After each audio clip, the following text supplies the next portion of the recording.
আমি ফর্মালি শুরু করছি আমাদের আজকের মাস্টার ক্লাস। আসসালামু আলাইকুম সবাইকে। আমি Saddam Sami, coordinator Bangladesh institute of international higher studies, যেটি শর্টে বিজ নামে পরিচিত। এটি নর্দার্ন ইউনিভার্সিটি বাংলাদেশের একটি সিস্টার কনসার্ন, যেটি আমাদের শ্রদ্ধেয় chairman sir professor Abu Yusuf Mohammad Abdullah sir এটি সরাসরি উনি এটি কন্ডাক্ট করেন, ওনার নিজেরই হাতে গড়া এই ইনস্টিটিউশন। আর এটি পরিচালিত হয় নর্দার্ন ইউনিভার্সিটি কর্পোরেট অফিস থেকে, হেড অফিস থেকে এটি পরিচালিত হয় প্রাসাদ ট্রেড সেন্টার, বনানী 6 নম্বর রোড, বনানী পোস্ট অফিসের পাশে। আমাদের এই ইনস্টিটিউট থেকে PhD, corporate training, short course, boot camp, certification, 3 month certification course, 2 month certification course গুলো আমাদের এখান থেকে কন্ডাক্ট হচ্ছে। এরই মধ্যে আমাদের অনেকগুলো কোর্স রান করেছি, তার মধ্যে victimology, criminology and forensic psychology এই কোর্সটি 3rd ব্যাচ রানিং আছে। Logistic supply chain 2nd batch running আছে। Inventory, logistic and supply chain and warehouse management এটি 1st ব্যাচ রানিং আছে। Research methodology 1st batch running আছে। Advance digital marketing 1st batch done, 2nd batch আমাদের প্রমোশনে গিয়েছে আজকে। LinkedIn profile optimisation কোর্সটি শেষ হয়েছে। সিভি রাইটিং কোর্স শেষ হয়েছে। অ্যাডভান্স এক্সেল, পাওয়ার পয়েন্ট, এরপর আমাদের আরো কিছু কোর্স আসতেছে। স্ট্র্যাটেজিক এইচআর ম্যানেজমেন্ট আজকে যে কোর্সটি, এটা কিন্তু 2nd ব্যাচ রান হবে আমাদের। 1st ব্যাচ ডান হয়েছে আমাদের। আর এছাড়াও আমাদের আরো কিছু নতুন কোর্স আসতেছে, যেটা প্রজেক্ট ম্যানেজমেন্ট, ব্র্যান্ড ম্যানেজমেন্ট, তারপর 6 সিগমা, সার্কুলার ইকোনমি। এছাড়াও আরো অনেকগুলো আমরা কিছু শর্ট স্কিল ডেভেলপ কোর্স নিয়ে আসব। আর পাশাপাশি আমাদের সাথে যদি আপনারা থাকেন, তাহলে আপনাদের পেজে যদি আপনারা অ্যাক্টিভ থাকেন, তাহলে দেখতে পারবেন আমাদের সবসময় যে আপডেটগুলো আসবে। আর এই যে কোর্সগুলো চলছে, এগুলো কন্টিনিউ চলতে থাকবে, একটির পর একটি ক্রমান্বয়ে আসবে। আর যদি বলি আমাদের কোর্সগুলো 3 মাসের কোর্সগুলোতে, 3 মাসের এবং 2 মাসের কোর্স, সবগুলো কোর্সেরই সিস্টেম প্রায় এক। তার মধ্যে যে প্রতি সপ্তাহে ক্লাস হয়, আমাদের প্রতি সপ্তাহে 1 দিন করে ক্লাস হয়। 3 মাসের কোর্সে 12টি ক্লাস, সপ্তাহে 1 দিন করে 12টি ক্লাস। আর 2 মাসের কোর্সে 8টি ক্লাস হয়, সপ্তাহে 1 দিন করে। তো ম্যাক্সিমাম কোর্সের ক্লাসগুলো আমরা কিন্তু ইভিনিং এ নিতে চেষ্টা করি, বিকজ অনেকে ডেতে ক্লাস থাকে, অনেকের অফিস থাকে। আমাদের এখানে ম্যাক্সিমাম কর্পোরেট থেকে আসে, এমপ্লয়ি, এক্সিকিউটিভ, প্রফেশনাল, পাশাপাশি অনেক স্টুডেন্ট আছে ইউনিভার্সিটি। তো সবার কথা চিন্তা করে আমরা ইভিনিং এ কোর্সের টাইমগুলো রাখি। আর পাশাপাশি আমি যদি সার্টিফিকেটের বিষয়ে আসি, তাহলে সার্টিফিকেটটি হবে Bangladesh institute of international higher studies থেকে ডিরেক্ট সার্টিফিকেট পাবেন, যেটি রিকগনাইজেশন হিসেবে থাকবে নর্দার্ন ইউনিভার্সিটি বাংলাদেশ। সরাসরি নর্দার্নের লগো দিয়ে, নাম দিয়ে নিচে আপনাদের রিকগনাইজ করা থাকবে। আর সার্টিফিকেটে ইভ্যালুয়েট করা যাবে, অথেন্টিকেশনের জন্য আপনারা এটি ইভ্যালুয়েট করতে পারবে, এটার রেফারেন্স কোড দেওয়া থাকবে। তো অন্যান্য ইনস্টিটিউট থেকে আমাদের এই সার্টিফিকেটটার ভ্যালু কিছুটা হলেও বেশি, বিকজ আপনারা একটা ইউনিভার্সিটির আন্ডারে একটি শর্ট কোর্স করছেন। বাংলাদেশে খুব কম ইউনিভার্সিটি আছে যাদের আন্ডারে শর্ট কোর্স এই কোর্সগুলো যাচ্ছে, আর আমাদের কোর্সগুলো সবসময় ইউনিক হয়ে থাকে। আর সার্টিফিকেট আপনারা অনলাইন কপি আপনারা কোর্স শেষ করার 1 সপ্তাহের মধ্যে পেয়ে যাবেন। আর হার্ড কপিটা আমরা প্রোগ্রাম করে দেই। এর আগে আমরা একটা প্রোগ্রাম করেছি, সার্টিফিকেট গিভিং সেরেমনি, যেখানে প্রায় 5 থেকে 6টি কোর্সের স্টুডেন্টদেরকে একত্রিত করে আমাদের প্রাসাদ ট্রেড সেন্টার, বনানী 6 নম্বর রোডে, সেখানে বিশাল প্রোগ্রাম করে আমরা সার্টিফিকেট গুলো দিয়েছি, যেখানে আমাদের চেয়ারম্যান স্যার, আমাদের VC vice chancellor sir, VC sir থাকেন, প্রোভাইস চ্যান্সেলর, রেজিস্ট্রার বা আপনাদের যারা কোর্স দিবে যে ট্রেনার, তারা থাকবে। তো মোটামুটি ভালোভাবে আমরা প্রোগ্রাম করে আপনাদেরকে একটা অনার করার ট্রাই করি আমরা, এবং নেক্সট সেটি হবে। আর কোর্সের ফি সম্পর্কে যদি বলি, আমাদের কোর্সের ফি যেটি আপনার ডেসক্রিপশনে বা দেখেছেন এরকমই থাকে, বাট আমরা মাস্টার ক্লাসে যারা ইনস্ট্যান্ট রেজিস্ট্রেশন করবে তাদের জন্য আমাদের স্পেশাল ডিসকাউন্ট দেওয়া থাকবে। আর যারা নর্দার্ন ইউনিভার্সিটি স্টুডেন্ট আছেন, তারা নর্দার্ন ইউনিভার্সিটির মাধ্যমে আসলে তাদেরকে আর স্পেশাল ডিসকাউন্টটা দেওয়া হয়, যেটা ব্যানোজের ম্যামের মাধ্যমে যারা আসবেন তাদেরকে আমরা আর স্পেশাল ডিসকাউন্ট দিয়ে দিব। ম্যাম যাই বলবেন ওই প্রাইজে আপনাদের থেকে নেওয়া হবে। তো সুতরাং আপনাদের আরেকটা বিষয় হলো যে সবচেয়ে ফ্লেক্সিবল একটা বিষয় আছে, সেটা হলো যে আপনারা যে কোর্সের ফি, সেটি 2,000, 3,000, 4, 5 যাই হোক না কেন, হোয়াট এভার, সেখানে আপনারা কিন্তু এই কোর্সটি কিন্তু ইনস্টলমেন্টে পেমেন্ট করতে পারবেন। আপনি প্রথমে 500-1000 দিয়ে আপনি কোর্সে এন্ট্রি করতে পারবেন, রেজিস্ট্রেশনটা কমপ্লিট করতে পারবেন, দেন আপনি সুবিধা অনুযায়ী ফুল কোর্স চলাকালীন সময়ে আপনার এই পেমেন্টটা আপনি ভেঙে ভেঙে আপনার সুবিধা অনুযায়ী আপনি পেমেন্ট করতে পারবেন ইনস্টলমেন্টে, যে কারণে আপনাদের কোনো কষ্ট হবে না আশা করি। তো সব কথা চিন্তা করে আমরা আপনাদের সুবিধাগুলো সবসময় একটু আগে রাখার চেষ্টা করি। আর আপনারা যদি আমাদের সবগুলো কোর্সের ট্রেনার দেখেন, আমরা কিন্তু সবগুলো কোর্সের ট্রেনার কিন্তু খুব হাই প্রোফাইল নেওয়ার ট্রাই করি। যেমন আমাদের আজকে যে ট্রেনার ইনস্ট্রাক্টর আছেন শ্রদ্ধেয় লীনা পারভিন ম্যাম, যিনি আগোরা লিমিটেডের হেড অফ এইচআর, এবং এর আগে উনি রহিমা প্রোজের হেড অফ এইচআর ছিলেন। এর আগেও যে আমাদের যে এইচআর কোর্স নিয়েছেন উনি ছিলেন এইচএসবিসি এবং স্ট্যান্ডার্ড চার্টার্ড ব্যাংকের হেড অফ এইচআর ছিলেন। তো আমরা হাই প্রোফাইল ট্রেনারদের এবং ইনস্ট্রাক্টরদের নিয়ে আসি, এর কারণ একটাই, যাতে আপনারা যে ইউনিভার্সিটিতে একাডেমিক পড়ছেন ওই একাডেমিকে কিন্তু পড়ে যখন আপনারা প্র্যাকটিক্যালে যেন অনেক কিছু পারবেন না বা অনেক কিছু পারা পসিবল হয় না, সেই জন্য আমরা ইন্ডাস্ট্রিয়াল এক্সপার্ট, যারা প্র্যাকটিক্যাল এক্সপার্ট আছেন, যারা অলরেডি যে ফিল্ডে কাজ করছেন, যারা লিড করছেন এইচআর কে, তাদেরকে নিয়ে আসছে। যার কারণ আপনারা জবে যখন এন্ট্রি করবেন তাদের আন্ডারে কাজ করতে হবে। তো সো তাদের থেকে যদি আপনারা টিচকে নিতে পারেন, লার্নিং যদি নিতে পারেন, তাহলে আপনাদের আসলে আটকানোর আর কোনো কথা না। তো সেই জায়গা থেকে ম্যাম প্র্যাকটিক্যাল যে লার্নিং আছে সেই জায়গাটা আপনাদেরকে ডেভেলপ করবে, আপনাদের কোথায় গ্যাপ আছে সেই গ্যাপটি ডেভেলপ করবে। আমরা জানি এইচআর একটা হিউজ একটা ফিল্ড প্ল্যাটফর্ম, তো সো এখানে শেখার কোনো শেষ নেই। তো সেই জায়গা থেকে আপনারা আপনাদের সুবিধা অনুযায়ী আপনারা এখানে শিখে নেবেন, আদায় করে নেবেন। আর আরেকটা বিষয় হচ্ছে আমাদের মাধ্যমে যারা কোর্স করেন তাদেরকে আমরা আমাদের যে বিভিন্ন কোম্পানিগুলো আছে সেই কোম্পানিগুলোতে আমরা রেফার করার ট্রাই করি। যে কোনো জব সার্কুলার আসে সেগুলোতে আমরা আপনাদেরকে রেফার করার ট্রাই করব। সেটি রহিমা আগোরা লিমিটেড হোক বা আমাদের অন্যান্য ব্যাংকগুলো হোক বা আমাদের নর্দার্ন কর্পোরেট হোক বা অন্য কোম্পানি হোক, সেই জায়গাগুলোতে যখন সার্কুলার আসবে আমরা আপনাদেরকে রেফার করব। তো এই জায়গাগুলো আমরা নিশ্চিত করব। তো আমি আর কথা না বাড়াই, আমরা এখন সরাসরি আমাদের শ্রদ্ধেয় ম্যামের কাছে চলে যাব।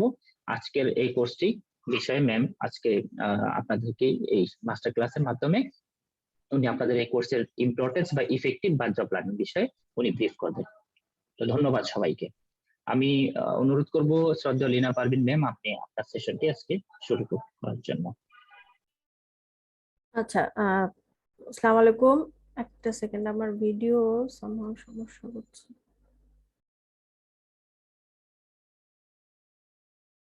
জাস্ট একটা সেকেন্ড, হ্যাঁ।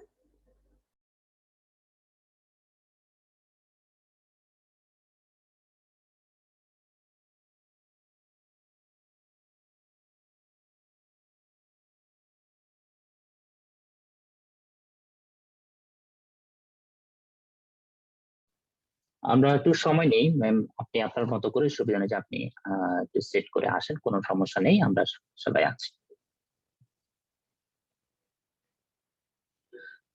আচ্ছা, আমি এর ফাঁকে একটি কোশ্চেনের অ্যান্সার করি। একজন লিখেছেন, যারা এর পূর্বে আপনাদের প্ল্যাটফর্ম থেকে অন্য কোনো কোর্স করেছে তারা কি আলাদা কোর্সগুলোতে কোনো ডিসকাউন্ট পাবেন বা এক্ষেত্রে আপনার পলিসি কি? অবশ্যই পাবেন, আপনারা অবশ্যই আমাদের এখানে স্পেশাল ডিসকাউন্ট যেটা দেওয়া আছে এর থেকেও বেশি পাবেন, বিকজ আপনারা আমাদের অ্যালুমনি।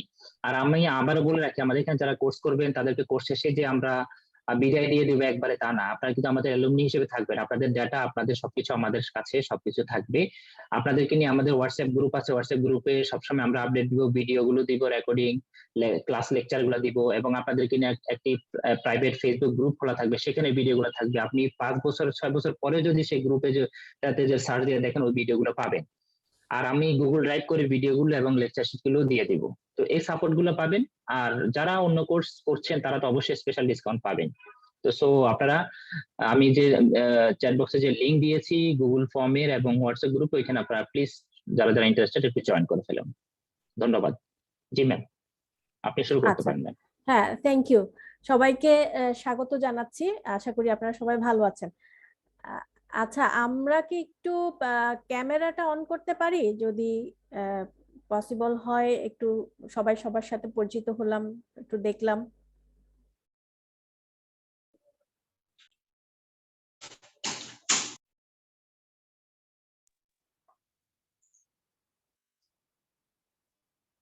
শালা জুম মিটিং এ প্রবলেম।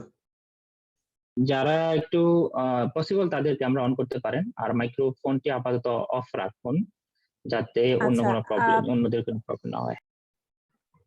আমি শুরু করি আমার পরিচয় দিয়ে। হ্যাঁ, আমার নাম আলিয়া পারভিন লিনা। আমি বর্তমানে আগোড়ায় হেড অফ এইচআর হিসেবে কাজ করছি। এর আগে আমি আরো অন্যান্য অর্গানাইজেশনে কাজ করেছি। এইচআরএ আমি অলসো এইচআরই, একদম প্রথম থেকে এইচআরএ কাজ করি। আহ, এইখানে আমি জানি না আপনারা এখানে যারা আছেন, আহ, আমি জাস্ট একটু যদি আপনাদের প্রত্যেকের পরিচয়টা একটু পাই তাহলে আমার জন্য একটু সুবিধা হবে। যে আমরা এই মানে যে কয়টা দিন সামনের যে কয়টা দিন আমরা একসাথে থাকবো, অ্যাকচুয়ালি আমাদের মধ্যে ইন্টারাকশন হবে, তাহলে একটু বুঝতে সুবিধা হবে। যে আপনারা যদি একটু আপনাদের কেউ যদি প্রফেশনে থেকে থাকেন তাহলে একটু আপনার নাম, পজিশন এবং অর্গানাইজেশনের নামটা একটু কাইন্ডলি বলবেন। আর যদি কেউ স্টুডেন্ট হয়ে থাকেন তাহলে আপনি স্টুডেন্ট সেটাও বলবেন, কোন জায়গার স্টুডেন্ট বা এইচআর এর স্টুডেন্ট কিনা। আসসালামু আলাইকুম, আমি ধন্যবাদ নাজমুল ম্যাম। হুদা। আমি জি, নাজমুল হুদা ভাই, আপনি বলুন, আমি যাকে বলবো তারা একটু বলেন, তাহলে সিরিয়াল মেনটেন করতে সুবিধা হবে। তো নাজমুল ভাই, আপনি শুরু করুন। এবং বলার সময় যদি পসিবল হয় ক্যামেরাটা একটু অন করবেন, আর যদি যাদের সমস্যা আছে তারা বলবেন যে ক্যামেরা অন করতে পারছেন না। ম্যাডাম আমাকে দেখা যাচ্ছে? হ্যাঁ জি, হ্যাঁ, যাচ্ছে। জি দেখা যাচ্ছে। জি, আমি মোহাম্মদ নাজমুল হুদা। আমি ইকোনমিক ডিপার্টমেন্ট থেকে গ্রাজুয়েশন শেষ করেছি। এখন আমি ইজন এইচআরএম লিমিটেড এ জুনিয়র এক্সিকিউটিভ এইচআর এক্সিকিউটিভ হিসেবে নিয়োজিত আছি। ধন্যবাদ। আমি রিকোয়েস্ট করব এখন বিশ্বজিৎ রায়।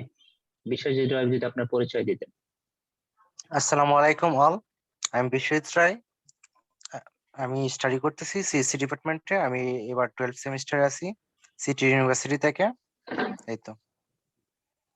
ধন্যবাদ। রিকোয়েস্ট করব আহমেদুর রহমান, আহমেদুর রহমান ভাইকে। আসসালামু আলাইকুম, আমি আহমেদুর রহমান। আমি স্কয়ার টেক্সকম লিমিটেড এর এইচআর অ্যাডমিনে আছি অ্যাসিস্ট্যান্ট ম্যানেজার হিসেবে। অসংখ্য ধন্যবাদ স্যার আপনাকে। রিকোয়েস্ট করব বৃষ্টি, যে আপু, যদি আপনি আপনার পরিচয়টি দিতেন।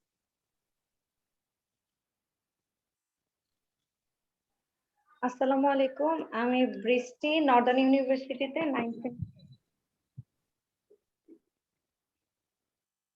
আপনার মাইক্রোফোনটি অফ হয়ে গিয়েছে, আপনি মাইক্রোফোনটি আনমিউট করে আবার পরিচয়টি কন্টিনিউ করতে পারেন।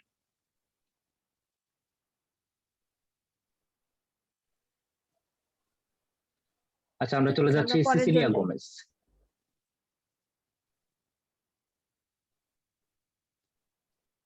Cecilia Gomez.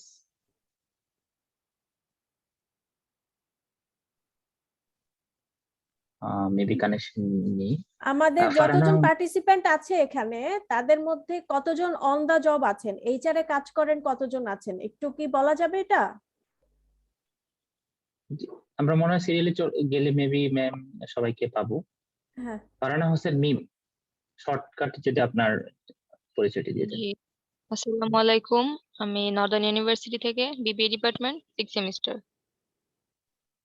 অসংখ্য ধন্যবাদ। মোহাম্মদ মারুফ আল মুরাদ।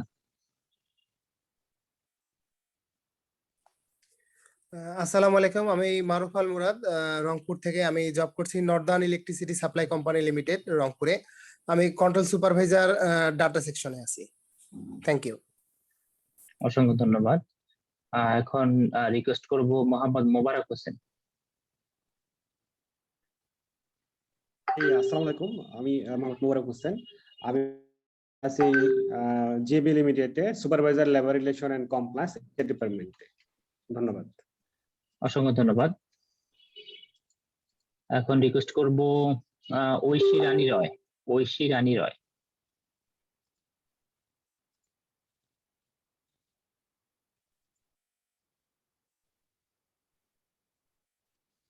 ঐশী রানী রয় কি শুনতে পাচ্ছেন?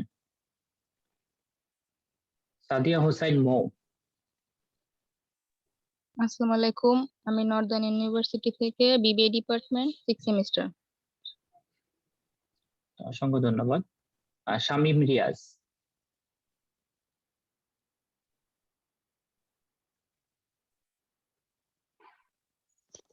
আসসালামু আলাইকুম। আমি শামীম রিয়াজ বলছিলাম। আমি জব করছি গ্লোবাল রিসার্চ এন্ড মার্কেটিং এ। আমি এইচআর ডিপার্টমেন্টে আছি। জি, থ্যাংক ইউ। অসংখ্য ধন্যবাদ। আমরা এখন চলে যাচ্ছি তুষার। তুষার ভাই যদি আপনার পরিচয়টি দিতেন। আসসালামু আলাইকুম, আমি মোহাম্মদ আশিকুল ইসলাম তুষার। আমি কারেন্টলি নর্দার্ন ইউনিভার্সিটিতে 9th সেমিস্টারে আছি আর আমার মেজর হচ্ছে হলো এইচআরএম। আচ্ছা, অসংখ্য ধন্যবাদ। চলে যাচ্ছি অন্দ্রিলা।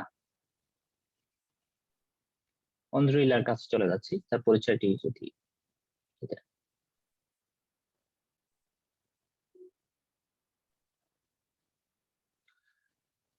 ওকে, মেবি লাইনে নেই। ম্যাম যদি আপনি এখন শুরু করতেন, স্টার্ট। আচ্ছা, ঠিক আছে। আমার মনে হয় যে এখানে বেশিরভাগই স্টুডেন্ট। তো আমাদের কোর্সটার নাম হচ্ছে স্ট্র্যাটেজিক এইচআর ম্যানেজমেন্ট। হ্যাঁ, সো আমরা তো এইচআর ম্যানেজমেন্ট সম্পর্কে আমরা জানি, তাহলে স্ট্র্যাটেজিক এইচআর ম্যানেজমেন্ট আবার কি জিনিস? সো এই জায়গাগুলো সম্পর্কে আমরা জানবো। প্রতিটা ক্লাসে আমরা চেষ্টা করব এইচআর এর যে জায়গাগুলো আমাদের অ্যাকচুয়ালি জানা দরকার, যে জায়গায় গ্যাপ আছে, এবং প্র্যাকটিক্যাল নলেজ থেকে আমরা জিনিসটা জানবো। তো আমার মনে হয় যে আমরা অ্যাকচুয়ালি নেক্সটে এই কোর্সটাতে কি কি জানবো বা কেন জানবো, অথবা কেন আসলে এই জিনিসটা জানা দরকার, এই বিষয়টা আমি জাস্ট ছোট একটা প্রেজেন্টেশনের মাধ্যমে আপনাদেরকে জানাবো। প্রেজেন্টেশনটা একটা গল্পের মতো আর কি। হ্যাঁ, একজন এইচআর প্রফেশনালের লাইফের একটা হিস্ট্রি। এটা আমার ক্রিয়েটেড না, এটা বিভিন্ন ইয়েতে পাওয়া যায় জিনিসটা। বাট এই জিনিসটা খুবই ইন্টারেস্টিং আমার কাছে মনে হয়েছে যে আপনাদের সাথে হয়তো জার্নিটা আমি শেয়ার করতে পারবো। হ্যাঁ, সো আমি কি শুরু করব? অবভিয়াসলি ম্যাম, ঠিক ইনশাআল্লাহ। আছে, জি। আমি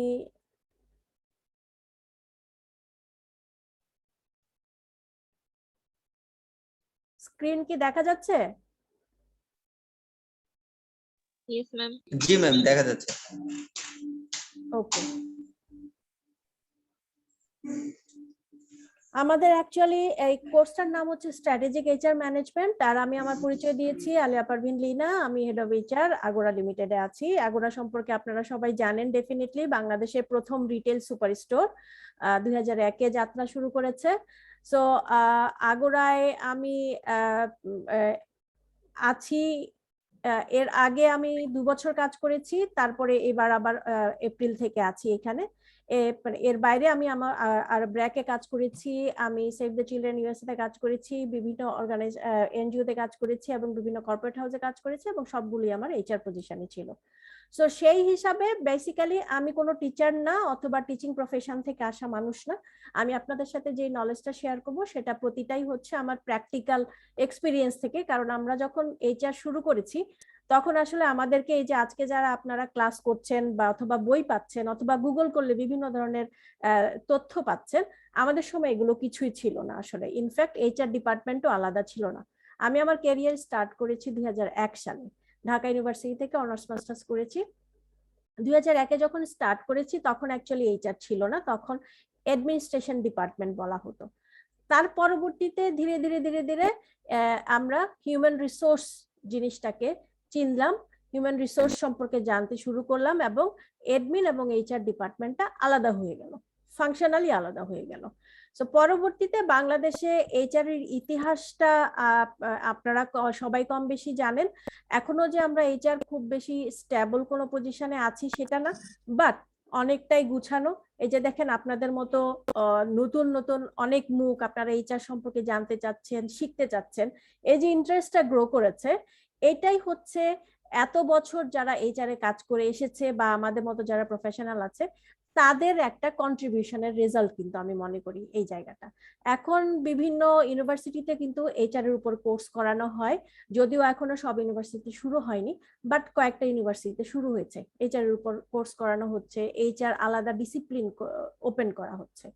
সো আমার মনে হয় যে হিউম্যান রিসোর্স ম্যানেজমেন্টটা যে কোনো অর্গানাইজেশনের জন্য অত্যন্ত জরুরি একটা ডিপার্টমেন্ট। কেন জরুরি সেই জায়গাটা হচ্ছে, ধরেন আমি আমার গল্পে ঢুকে যাই। হ্যাঁ, গল্পটা শুরু হয়েছে, দেখেন এই ভদ্রলোক এইচআরে কাজ করে, ঠিক আছে? সো এইচআরে যারা কাজ করে তাদের মূল দায়িত্বটা কি আসলে? আপনারা কি কেউ বলতে পারবেন যে এইচআরে যারা কাজ করে তাদের মূল দায়িত্ব কি, তারা কাদের সাথে ডিল করে, অথবা কেন ডিপার্টমেন্টের নামটা হিউম্যান রিসোর্স ডিপার্টমেন্ট? কারো আইডিয়া আছে? জি ম্যাডাম, আমি আসলে কাজ সম্পর্কে বলতে পারবো। একজন হিউম্যান রিসোর্স ম্যানেজমেন্টের কি কি কাজ করে। হ্যাঁ, না বলবো কাজ ম্যাডাম? না, কাজ না, এইচআর কাদের নিয়ে কাজ করে? ম্যাডাম আসলে এখানে আমাদের প্রত্যেকটা প্রতিষ্ঠানে যেসব এমপ্লয়ি রয়েছে, ওয়ার্কার রয়েছে, তাদের নিয়ে কাজ করে, অর্থাৎ হিউম্যান মানব সম্পদ নিয়ে কাজ করে। এক্স্যাক্টলি, তার মানে এইচআর কাজ করে হচ্ছে হিউম্যান রিসোর্স নিয়ে, তাই না? মানব সম্পদ নিয়ে কাজ করে, এই কারণে ডিপার্টমেন্টের নাম হচ্ছে মানব সম্পদ বিভাগ। দেখেন, একটা অর্গানাইজেশন অনেকগুলো ডিপার্টমেন্ট থাকে, ফাইন্যান্স ডিপার্টমেন্ট থাকে, মার্কেটিং ডিপার্টমেন্ট থাকে, সেলস থাকে, কমার্শিয়াল থাকে, তারপর আর কি থাকে, এরকম আইটি থাকে, এরকম অনেকগুলো টেকনিক্যাল ডিপার্টমেন্ট থাকে, রাইট? তাহলে হ্যাঁ, তাহলে দেখেন একটা অর্গানাইজেশনের ইয়েটা কি, মানে মূল ধরেন ম্যানেজমেন্টের কাছে সবচেয়ে বেশি দাম কোন ডিপার্টমেন্টের? যে ডিপার্টমেন্ট বিজনেস আনে, তাই না? মার্কেটিং ডিপার্টমেন্ট, জি। সেলস এন্ড মার্কেটিং যারা বিজনেস আনে, অর্থাৎ কি একটা অর্গানাইজেশনের যারা প্রফিট এন্ড লস হিসাব করে মালিকদের কাছে, তারাই হচ্ছে মূল দামি, তাই না? কিন্তু একটা সময় গিয়ে দেখা গেল যে এই ডিপার্টমেন্টগুলো বিজনেস ঠিকই আনছে, কিন্তু এই বিজনেসটা যাদেরকে দিয়ে পরিচালনা করা হবে অথবা যাদেরকে কেন্দ্র করে অর্গানাইজেশনের প্রফিট এন্ড লসটা হবে, ক্যালকুলেশন হবে, সেই লোকগুলার কোথায় যেন সমস্যা, সেই লোকগুলো আসলে মানে ঠিক অর্গানাইজেশনেতে সিঙ্ক হচ্ছে না। মানে একটা সময় গিয়ে এক ধরনের মনে হচ্ছে যে মানে এমপ্লয়িরা একদিকে চলতেছে, মালিকরা একদিকে চলতেছে, বিজনেস আরেক দিকে চলতেছে। সো দেখেন, এই যে ভদ্রলোক খুবই হ্যাপি ফেস নিয়ে, আপনাদের মতো নিউ কামার কিন্তু ফেস নিয়ে সে এইচআরে কাজ করতে আসছে, এবং সে খুব কনফিডেন্ট, দেখেন যে সে কেয়ারস অ্যাবাউট পিপল। তার মানে কি, যে সে মানুষকে খুব বেশি কেয়ার করে, মানে মানুষ সম্পর্কে সে অনেক বেশি কনফিডেন্ট, তাই না? তার চেহারা দেখে কিন্তু এরকমই বোঝা যাচ্ছে। তারপর কি হলো দেখেন, সে ডিটারমিন্ড, সে কি করবে, অর্গানাইজেশনের লোকজনকে খুব ভালোভাবে ম্যানেজ করবে। তার মানে কি, যে ধরেন এই যে আপনারা যারা আজকে এইচআর শিখছেন বা যারা এইচআর এর উপর কোর্স করছেন অথবা ডিগ্রি নিচ্ছেন, তারা পড়াশোনার পরে কনফিডেন্ট হয়ে যাচ্ছেন যে আমি তো এইচআর শিখে এসেছি, আমি এখন থেকে অর্গানাইজেশনে, যে অর্গানাইজেশনে আমি এইচআর এ জব করি না কেন, সেইখানে আমি খুব ভালোভাবে লোক ম্যানেজ করতে পারবো, তাই না? এই কনফিডেন্সটা চলে আসে না পড়ার পরে, পাশ করার পরে? তো নতুন যখন ঢুকে তখন খুব কিছু একটা মানে জোশ থাকে, এনথুজিয়াজম থাকে, যে আমি তো এইচআর এর উপর পাশ করা মানুষ, আমি এইচআর এর এতগুলা ট্রেনিং করেছি, আমি এত এইচআর এই জানি, এইচআর কি ফাংশন করে, এগুলো সব কিছু জানি, তার মানে আমি এই অর্গানাইজেশনের মানুষকে ঠিকভাবে চালাতে পারবো। কিন্তু যখনই আমরা কাজে ঢুকি, যখন আমরা অর্গানাইজেশনে জয়েন করি, যখন আমরা সত্যিকার অর্থে কাজটা শুরু করি, তখন কিন্তু আমাদের এই যে হাসি মুখটা আছে, কনফিডেন্ট চেহারাটা আছে, সেইখানে একটা চিন্তার ছাপ পড়ে যায়। কেন চিন্তার ছাপ পড়ে? Any idea?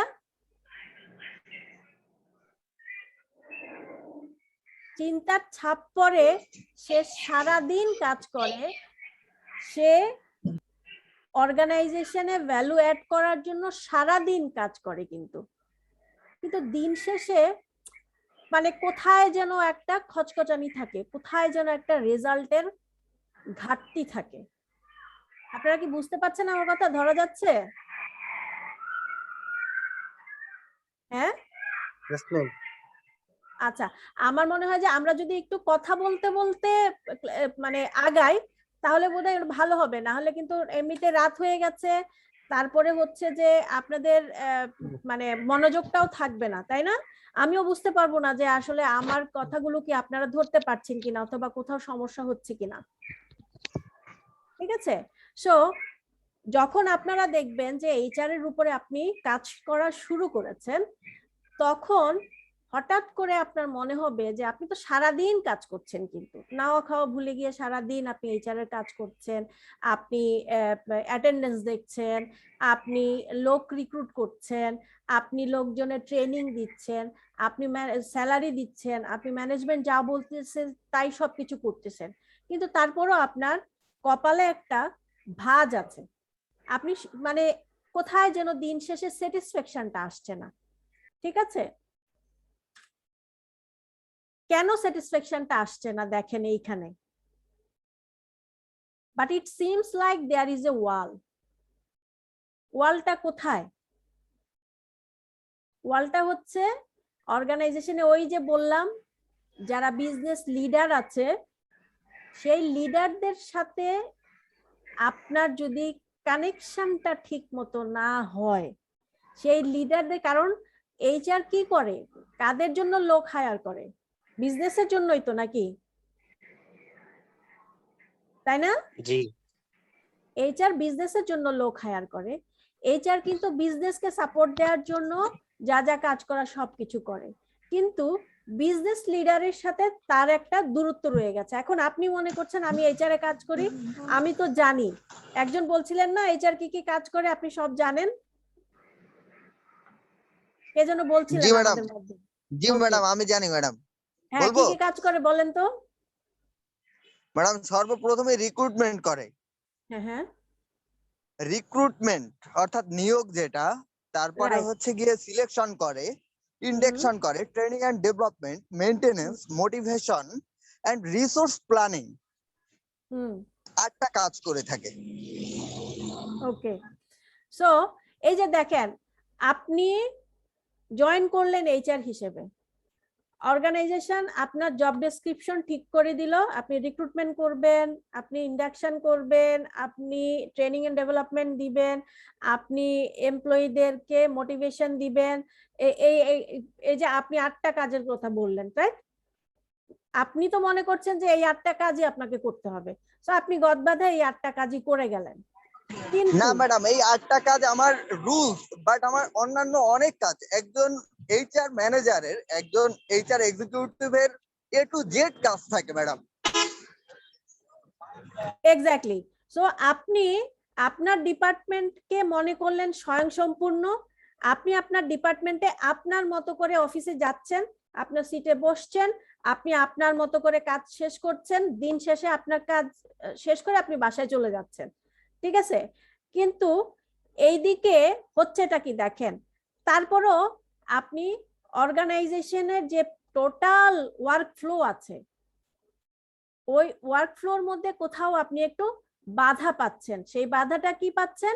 সেটা হচ্ছে বিজনেস লিডার যারা আছে তারা আপনার কাজে হ্যাপি না, তারা মনে করছে যে না, আমার এই এইচআর ডিপার্টমেন্ট ঠিক মতো আমাকে হেল্প করতে পারছে না, এই এইচআর ডিপার্টমেন্ট ঠিক মতো আমাকে লোক দিতে পারছে না, এই এইচআর ডিপার্টমেন্ট যে লোক দিচ্ছে সেই লোক দিয়ে আমার কাজ হয় না, অথবা এই এইচআর ডিপার্টমেন্ট তো আমার ভাষাই বুঝে না।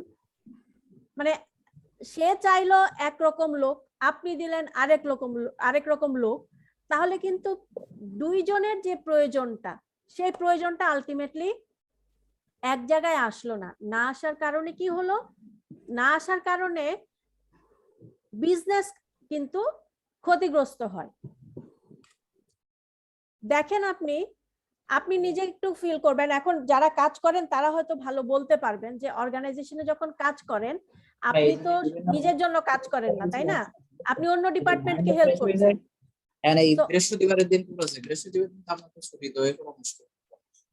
মিউট করেন প্লিজ, মিউট করেন।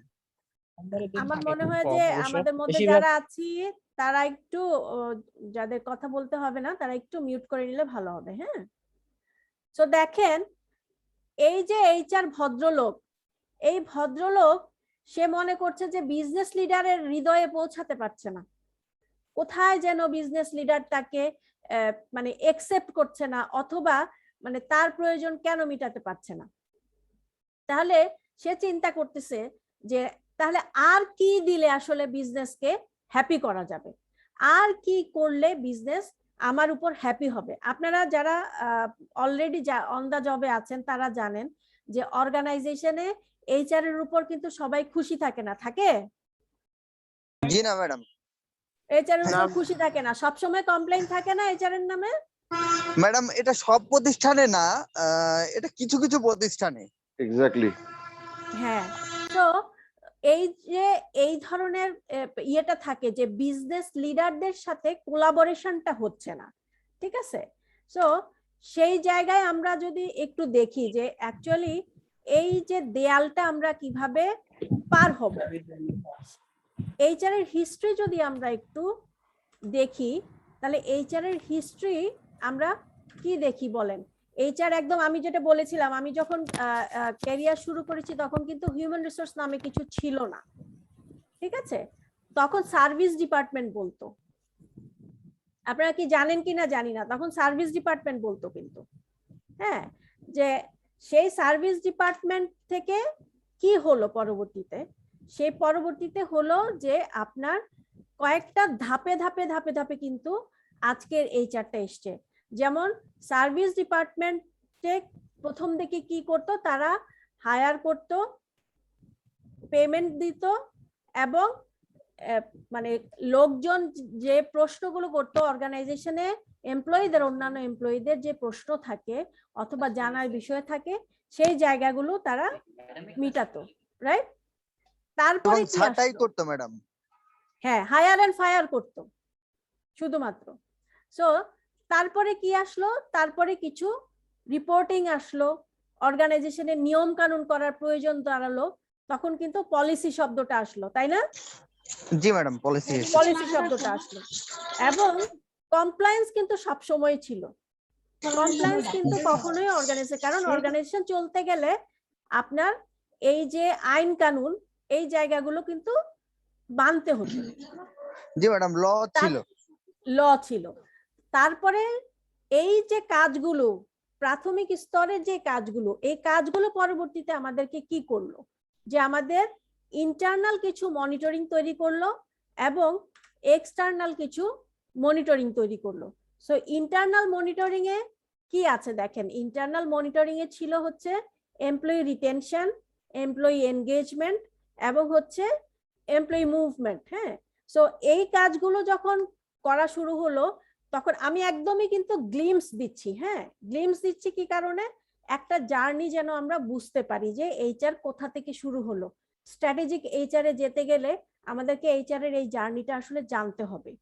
সো আমরা অর্গানাইজেশনে ইন্টারনাল কিছু মনিটরিং শুরু হলো, তখন চিন্তা আসলো যে এই যে এমপ্লয়িরা থাকে না, এমপ্লয়ীদেরকে রাখার জন্য কি করতে হবে, এমপ্লয়ীদেরকে অর্গানাইজেশনের সাথে অ্যাটাচ করার জন্য কি করতে হবে, এবং অর্গানাইজেশনে এমপ্লয়ীদের যে ক্যারিয়ার লাইফ আছে বা ক্যারিয়ার প্ল্যানিং আছে এই জায়গাটাকে কিভাবে অ্যাডজাস্ট করা যায়।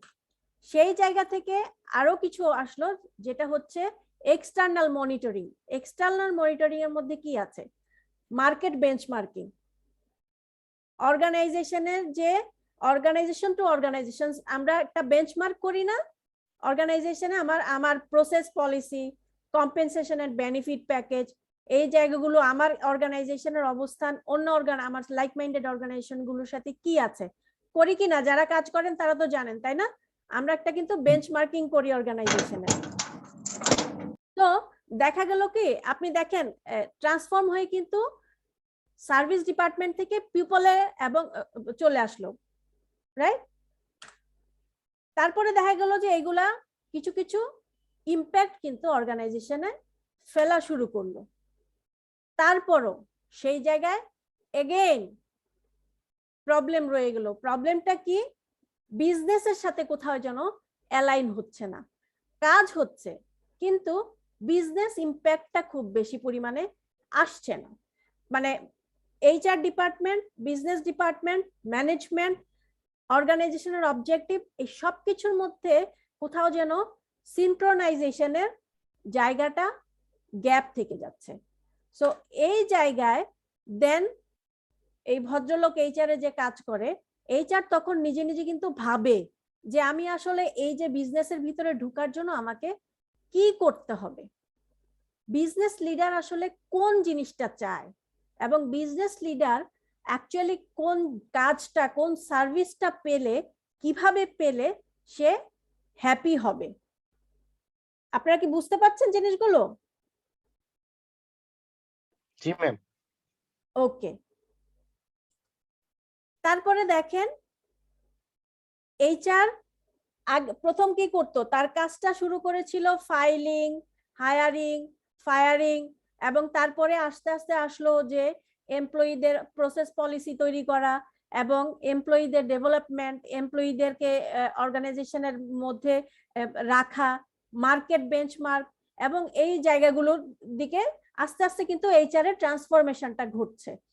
তারপরেও যখন মনে হলো যে আসলে বিজনেস লিডাররা কেন এইচআর কে সেইভাবে একসেপ্ট করতে পারছে না, অথবা ডিসিশন মেকিং প্রসেসে এখনো কিন্তু এইচআর ইনভলভ না, সো এই জায়গায় এইচআর নিজে নিজে কিন্তু ভাবতে শুরু করলো যে কি করলে আমি যখন বাজেট সেশন হয়, যখন প্ল্যানিং সেশন হয়, যখন অর্গানাইজেশনের অবজেক্টিভ সেট করা হয়, তখন কি করলে ওই টেবিলে আমি এইচআর হিসেবে যেতে পারবো।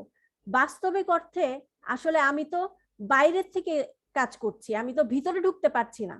আমাকে যে মানে মালিক পক্ষ বা ম্যানেজমেন্ট যেই জায়গাটা ডিরেক্ট করছে আমি শুধুমাত্র সেই কাজগুলোই করতে পারছি, কিন্তু আমার নিজের থেকে যে অ্যাসেসমেন্টটা তৈরি করা, আমার ভিতর থেকে যে প্রয়োজনটা তাগিদ করা, অথবা অর্গানাইজেশন নেক্সট ইয়ারের প্ল্যানটা কি করছে, নেক্সট বিজনেস গ্রোথটা কতটুকু হবে, সেই গ্রোথটা আনার জন্য আমাকে কোন সেটের কোন স্কিলের লোকগুলো তৈরি করা দরকার, কোন স্কিলের লোক হায়ার করা দরকার, এই জায়গাটা তো আমি আসলে ভিতরে না ঢুকলে বুঝতে পারছি না।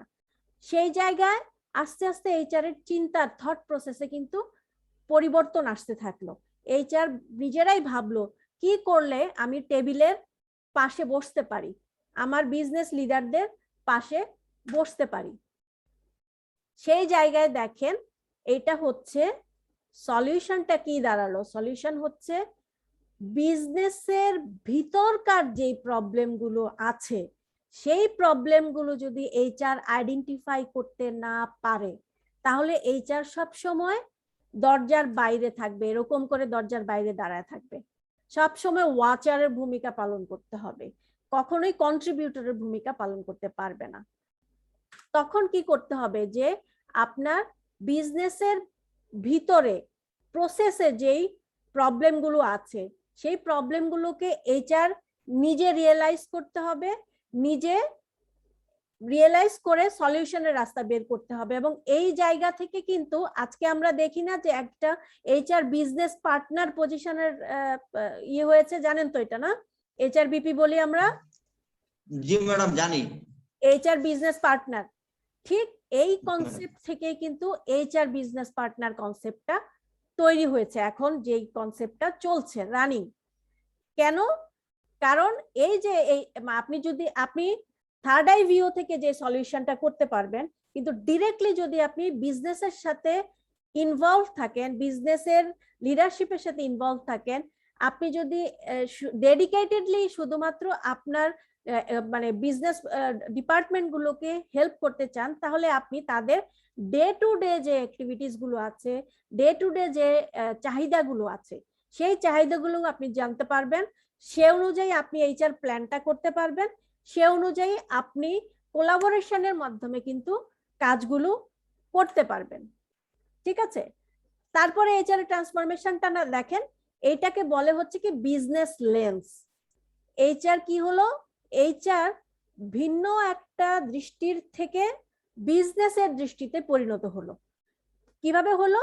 এই যে ট্রান্সফরমেশন বিজনেসের ভিতরে ঢুকলো, বিজনেস প্রসেসের ভিতরে ঢুকলো, বিজনেস লিডারদের সাথে বসা শুরু করলো, তাদের ডে টু ডে নিড গুলো আইডেন্টিফাই করলো, আইডেন্টিফাই করে টাইম টু টাইম তাদেরকে সার্ভিসটা এনশিওর করা শুরু করলো, তাদের প্ল্যানিং এ হেল্প করা, তাদের প্রসেস ডেভেলপমেন্টে হেল্প করা, তাদের পিপল ডেভেলপমেন্টে হেল্প করা, এবং প্রতি মুহূর্তে তাদের যে অন টাইম রিক্রুটমেন্ট করা, অনবোর্ডিং করা। তখন কি হলো? এইচআর বিজনেস লেন্সে পরিণত হলো। বিজনেস লেন্সের মধ্যে দেখেন আপনি এইচআর এর ভাষা কিন্তু চেঞ্জ হয়ে গেছে। এইচআর এর ভাষা কি হলো দেখেন, set the number, make the number, promise the number. আমাদের বিজনেস গুলো কি বুঝে? বিজনেস শুধুমাত্র নাম্বার বুঝে না। নাম্বার মানে কি কে বলতে পারবেন? নাম্বার বলতে এখানে কি বোঝাচ্ছে? এখানে নাম্বার বলতে লাভকে বোঝানো হচ্ছে, অর্থাৎ তথ্য। একদম, লাভ নাম্বার বলতে এখানে প্রফিট কে বোঝানো হচ্ছে, কারণ যে কোনো অর্গানাইজেশন, বিজনেস হাউস তো বিজনেস করে হচ্ছে প্রফিটের জন্য, তাই না? দিন শেষে প্রফিট করার জন্য। সো বিজনেস কথা বলে হচ্ছে নাম্বারের ভাষায়। বিজনেস কিন্তু কখনো আমার মতো বইয়ের ভাষায় কথা বলে না, তারা ফিগার নিয়ে কাজ করে। জি ম্যাডাম, ইভালির মতো 2 into 2 5 বানায় না, রাইট, 2 into 2 4 8। তারা শুধুমাত্র নাম্বার নিয়ে কাজ করে, তারা গ্রাফ নিয়ে কাজ করে, তারা গত বছর কি টার্গেট ছিল, এই বছর কি টার্গেট সেট হবে, সেই টার্গেট গুলো অ্যাচিভ করার জন্য কি স্ট্র্যাটেজি সেট করতে হবে, তারা পরিসংখ্যান নিয়ে কিন্তু কাজ করে। সুতরাং বিজনেস লেন্স মানে কি, এইচআর কেও তখন নাম্বারটা বুঝতে হবে। এইচআর তখন এই যে set the number, make the number এবং প্রমিস দা নাম্বার, এটা হচ্ছে বিজনেসের থিওরি। এই জায়গায় এই জিনিসগুলো, এই নাম্বার এনশিওর কে করবে বলেন? নাম্বার এনশিওর কে করবে? ম্যাডাম, এটা আসলে মূল কাজ সেলস এন্ড মার্কেটিং এর, বাট সেলস এন্ড মার্কেটিংটা করানো হবে এইচআর ডিপার্টমেন্ট থেকে। এই যে নাম্বার সেট করবে, নাম্বার করবে, এনশিওর করবে এবং অর্গানাইজেশনের প্রফিট এনশিওর করবে, এই কাজগুলো করবে হচ্ছে পিপল, রাইট? এই নাম্বার মানুষই করবে, অবশ্যই রিসোর্স। হ্যাঁ হ্যাঁ, মানুষ রিসোর্স করবে। অবশ্যই। মানুষের বাইরে তো Human. এই কাজগুলো কে করবে? মানুষ করবে। এখন এই যে বিজনেস লেন্সটা, এই বিজনেস লেন্সকে শুধু আমরা মুখে বললে তো হবে না, তাহলে কি হবে দেখেন, এই বিজনেস লেন্সকে এনশিওর করতে গেলে বিজনেস লিডারদের জন্য মূল সমস্যাটা কি? মূল সমস্যাটা হচ্ছে এই তিনটা কাজ, নাম্বার সেট করা, নাম্বার এনশিওর করা এবং হচ্ছে অর্গানাইজেশনের প্রফিট এনশিওর করা। এইটা করতে গেলে তাদেরকে করতে হবে হচ্ছে রিসোর্স অ্যালোকেট করতে হবে এবং করতে হবে কি, finding people to solve problems, getting best work, preparing for future promises. এই জায়গাগুলো কে করবে? বিজনেস হাউসের জন্য তখন, হ্যাঁ, বিজনেস হাউসের জন্য তখন চ্যালেঞ্জটা কি হয়ে গেল দেখেন। আচ্ছা, বাকিরা কি ধরতে পারছেন? আপনারা কিন্তু ইন্টারেস্ট হারাই ফেলবেন যদি পার্টিসিপেট না করেন, অথবা যদি মনে করেন যে বুঝতে পারছেন না, আরো সহজ করে বলা দরকার, তাহলে কিন্তু বলতে হবে।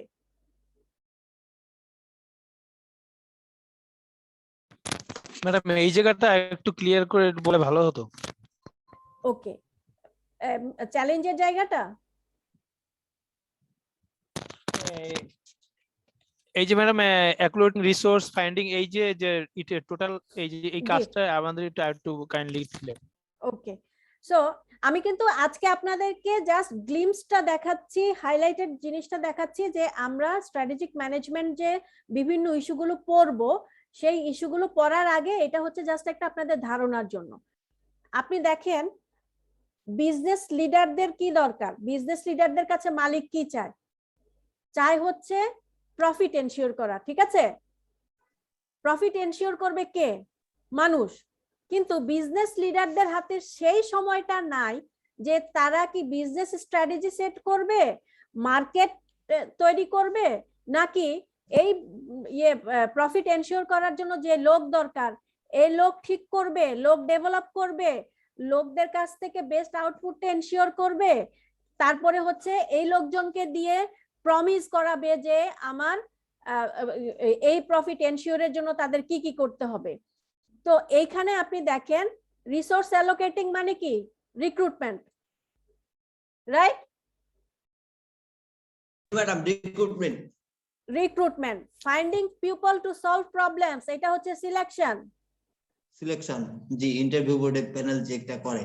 এক্স্যাক্টলি, গেটিং বেস্ট ওয়ার্ক মানে হচ্ছে পারফরম্যান্স। নিয়োগ দেওয়া হয়, নিয়োগ দিয়ে তার কাছ থেকে বেস্ট কাজ নেওয়া হয়। এটা হচ্ছে পারফরম্যান্স ম্যানেজমেন্ট করি না performance। আমরা, এটা হচ্ছে জি, madam। Performance. Preparing for future promises, এটা হচ্ছে পিপল ডেভেলপমেন্ট, আমরা যেটা ট্রেনিং এন্ড ডেভেলপমেন্ট বলি। জি ম্যাডাম, মিলানো গেছে এখন? জি ম্যাডাম। মিলানো গেছে? সো হ্যাঁ। এই কাজগুলো কিন্তু বিজনেস লিডারদের জন্য চ্যালেঞ্জ, তাই না? তারা তো বিজনেস চালায় আবার এখানে মানুষজনকে দিয়ে এইভাবে এগুলা কিভাবে করবে? কারণ এটার জন্য তো অনেক ব্যাকগ্রাউন্ড ওয়ার্ক লাগে, পলিসি করতে হয়, প্ল্যানিং করতে হয়, অবজেক্টিভ সেট করতে হয়, মনিটরিং করতে হয়, মনিটরিং করে আবার দিন শেষে সেটার নাম্বারগুলো নিতে হয়, অ্যাসেসমেন্ট করতে হয়, অ্যাসেসমেন্ট করে তাদের রিওয়ার্ড অ্যাওয়ার্ডের বিষয় আছে। এই যে টোটাল অর্গানাইজ করার কাজগুলো, এই কাজগুলো কি বিজনেস লিডারদের পক্ষে করা সম্ভব? না ম্যাডাম, এর জন্যই তো আলাদা একটা ডিপার্টমেন্ট তৈরি হয়েছে, যেটা এইচআর ডিপার্টমেন্ট। এক্স্যাক্টলি। সো এই কাজগুলো তাদের পক্ষে করা সম্ভব না, সম্ভব না বলে তারা এইচআর কে উপর ডিপেন্ড করে, ঠিক আছে? কিন্তু এই কাজগুলো করা এইচআর এর জন্য কি খুব সোজা? এইচআর চাইলো আর করে ফেললো এরকম কি?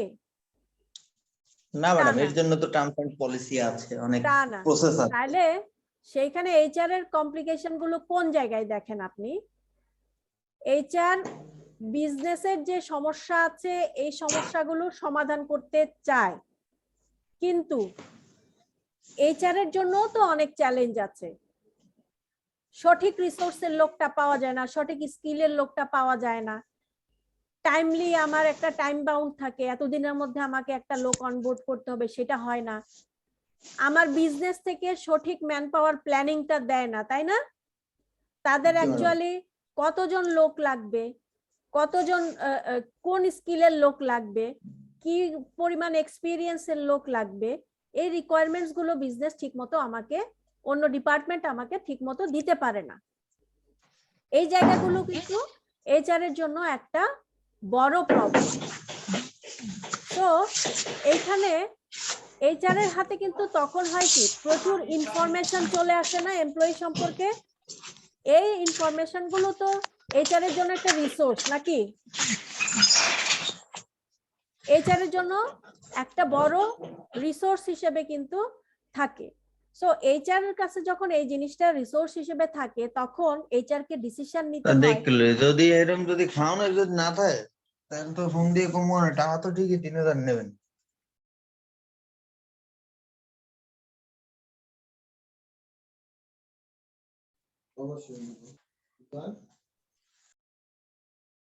শোনা যাচ্ছে?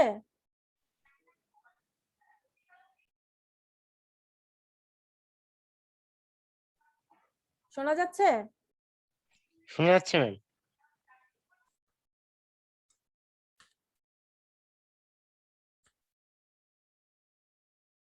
এবং দেখেন এখন কি ইনফরমেশনের যুগ, ইনফরমেশনের যুগ এবং ইনফরমেশন টেকনোলজির যুগ, তাই না? এখন তো পুরোটাই টেকনোলজির যুগ। এই টেকনোলজি আমাদের যেমন আশীর্বাদ আছে, তেমন টেকনোলজির কিছু ডিসরাপশনও তৈরি হয়। সো এই জায়গায় দেখেন এইচআর এরও কিন্তু অনেকগুলো চ্যালেঞ্জ আছে। সো এই চ্যালেঞ্জগুলো কি এবং কিভাবে ওভারকাম করব, এই জিনিসের ডিটেইলটাই আমরা পড়বো হচ্ছে আমাদের পরবর্তী যেই কয়টা ক্লাস হবে সেই ক্লাসগুলো নিয়ে আমরা কিন্তু ওই ক্লাসগুলোতে ডিটেইল পড়বো। এইখানে দেখেন এই এইচআর ভদ্রলোক ভিতরে যেতে চাচ্ছে, এই দরজাটা কিন্তু বিজনেস ওয়ার্ল্ডে সে ঢুকতে চাচ্ছে, কিন্তু তার কাছে জানা নাই যে সে অ্যাকচুয়ালি ওখানে যে যাবে কি দিবে, কি তাকে সার্ভিস দিবে। কিন্তু তারপরও সে যখন ভিতরে গেল, তার হাতে দেখেন যে বইটা দেখা যাচ্ছে, এটা বুঝাচ্ছে হচ্ছে তার হাতে একটা ইকুইপমেন্টস আছে।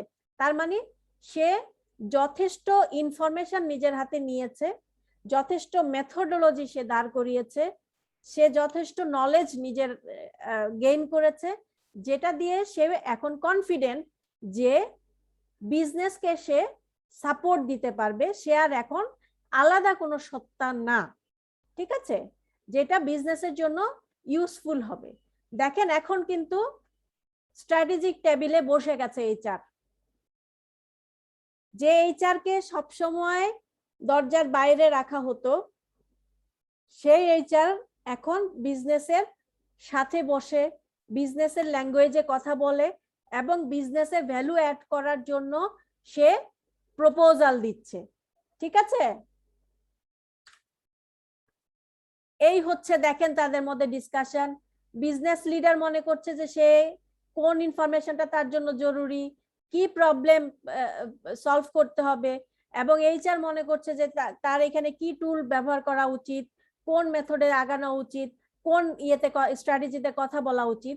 ঠিক আছে, সো এই জায়গায় এইচআর এবং বিজনেস দুইজনেই কিন্তু এক ধরনের একটা নলেজ শেয়ারিং এর পজিশনে চলে আসছে।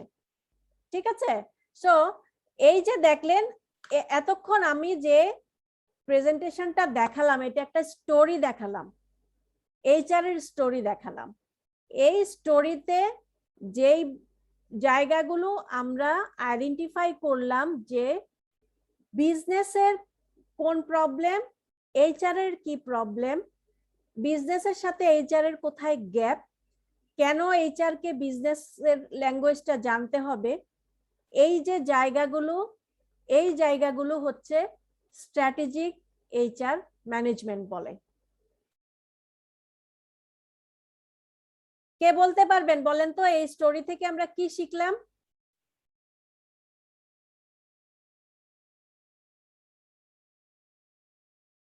স্টুডেন্টদের মধ্য থেকে কেউ কি বলতে পারবেন যে এই স্টোরি দেখে আমরা কিছু শিখলাম কিনা অথবা কিছু বোঝা গেছে কিনা?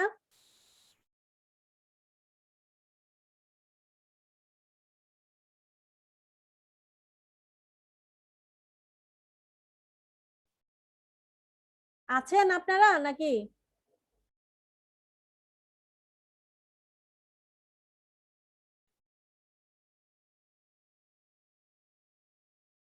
পার্টিসিপেন্টরা কি আছে নাকি কানেক্টেড আছে না নাই,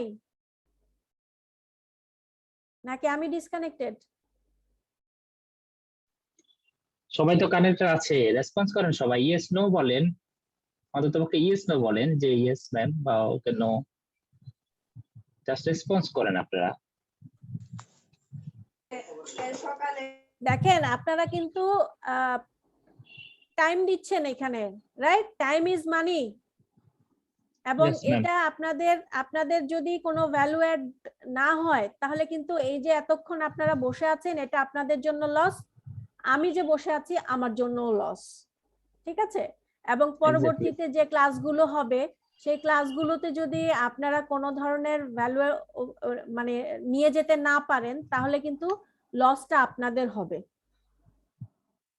তো সেই ক্ষেত্রে আমার আজকে কিন্তু এটা জাস্ট একটা ইন্ট্রোডাক্টরি স্ট্র্যাটেজিক এইচআর ম্যানেজমেন্ট কেন পড়া জরুরি এবং স্ট্র্যাটেজিক এইচআর ম্যানেজমেন্ট আসলে কি জিনিস, এই স্টোরিটা দেখানোর জন্যই এই প্রেজেন্টেশনটা দেখানো। আমি জানি না আমাদের পার্টিসিপেন্টরা যারা এখানে আছেন তারা জিনিসটা ধরতে পেরেছেন কিনা।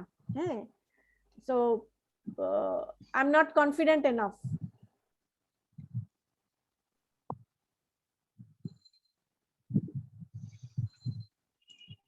আপনারা কি কেউ কিছু বলবেন?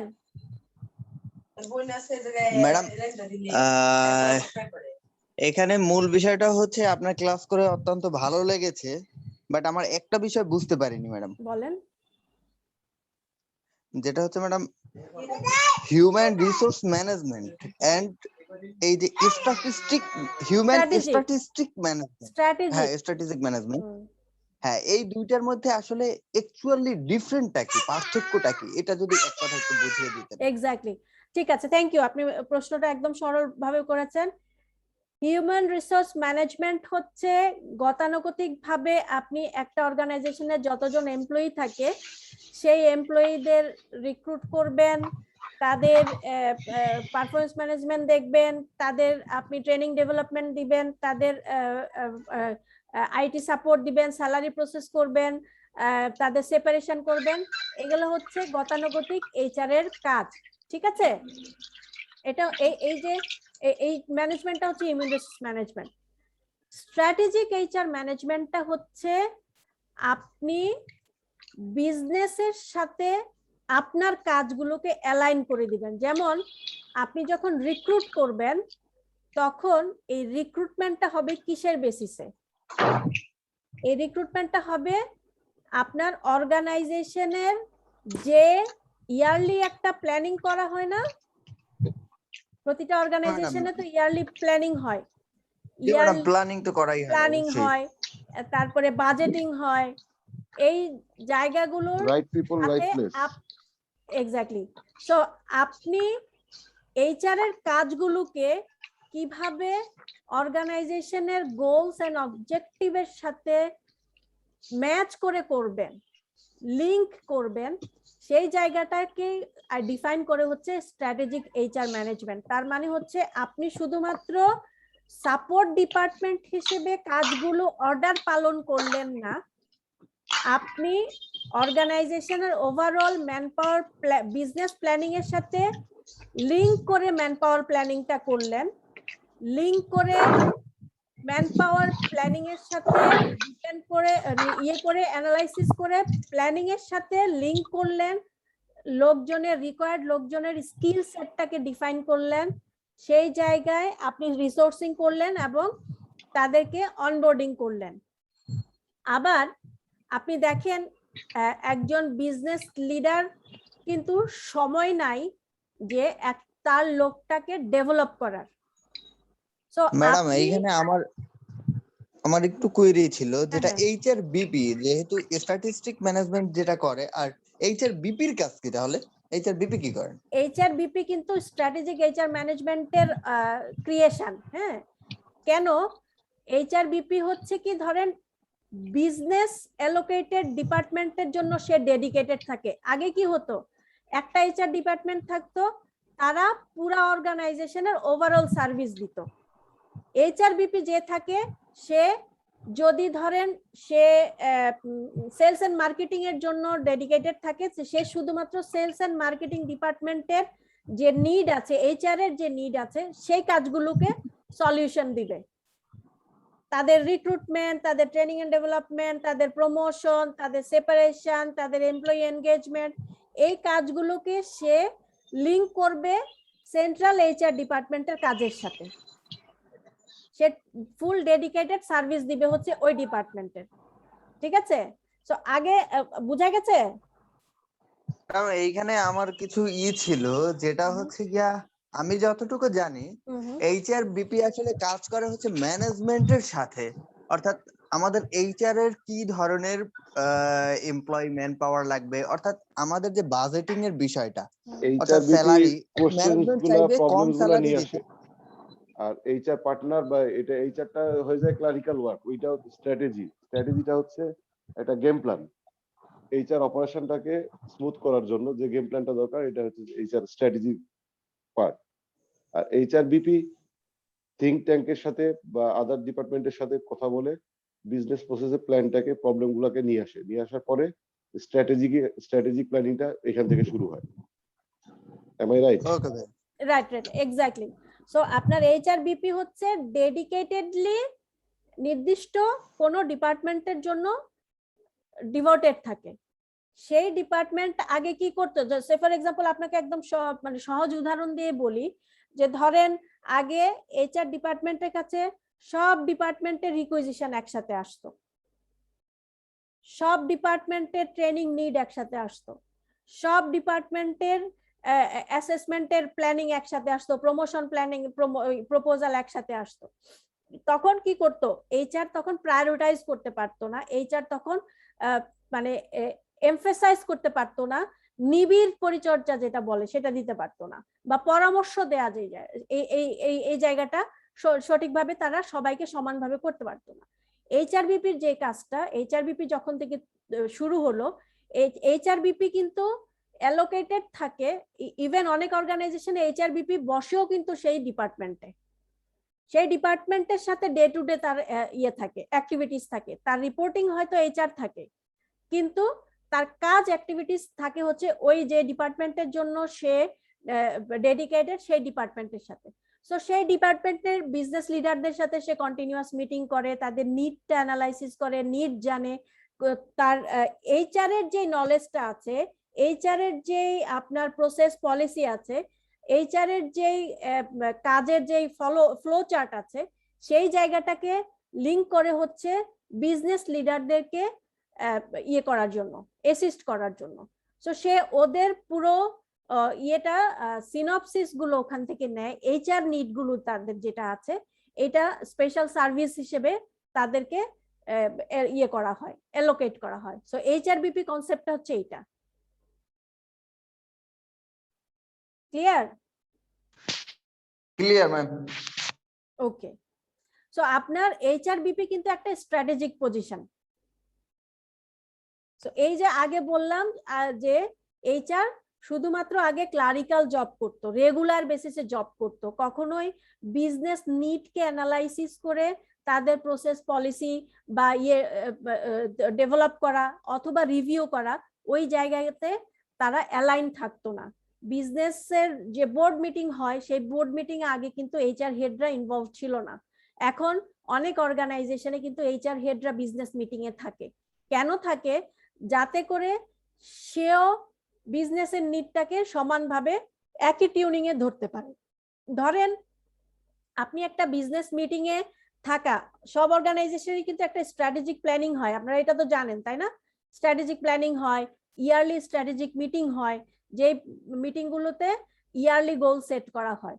সো সেই জায়গায় থেকে কন্টিনিউয়াস ডিসকাশন, তারপরে হচ্ছে কন্টিনিউয়াস যুক্তি তর্ক, তারপরে যে সলিউশনটা আসে সেই জায়গায় থেকে এক ধরনের আন্ডারস্ট্যান্ডিং তৈরি করা, আর বাইরে থেকে শুধুমাত্র ফরমাইশি খাটা, দুইটার রোলের মধ্যে পার্থক্য আছে না?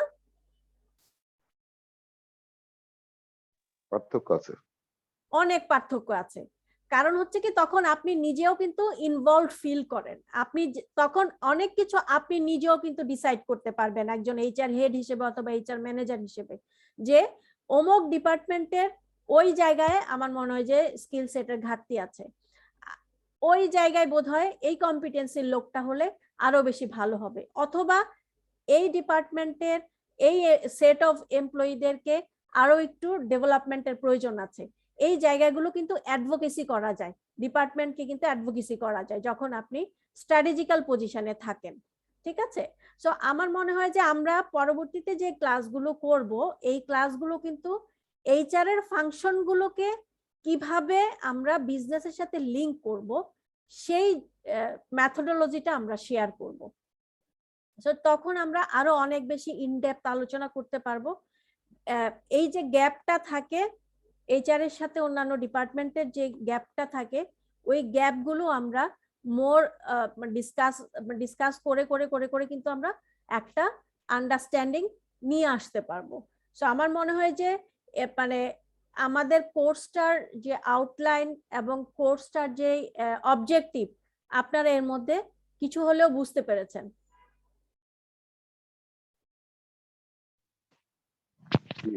জি, আপনাদের কাছে কি বোঝা গেছে যে আসলে এই স্ট্র্যাটেজিক্যাল এইচআর ম্যানেজমেন্টটা এসএইচআরএম যেটা বলি আমরা, এটা কেন পড়া দরকার বা কেন বোঝা দরকার যদি আমরা এইচআর প্রফেশনাল হতে চাই? কারণ হচ্ছে মডার্ন ওয়ার্ল্ডে এইচআর কিন্তু অনেক বেশি চেঞ্জ হয়ে গেছে।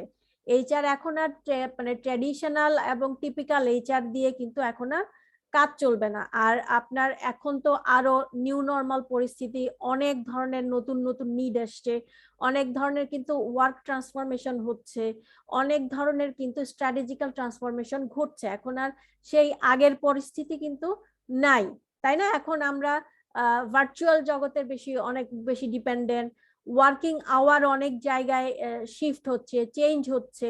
এই যে গ্লোবাল চেঞ্জ গুলো হচ্ছে, এই যে স্ট্র্যাটেজিক্যাল, এগুলো কিন্তু অনেকটা স্ট্র্যাটেজিক্যাল চেঞ্জ মানে কৌশলগত পরিবর্তন, স্ট্র্যাটেজি মানে কৌশল পরিবর্তন হচ্ছে। এই পরিবর্তনগুলোর সাথে যদি এইচআর অ্যাডপ্ট করতে না পারে, তাহলে সেই এইচআর কিন্তু কোনো অর্গানাইজেশনে ফ্রুটফুল বা এফেক্টিভ কোনো ভূমিকা রাখতে পারবে না।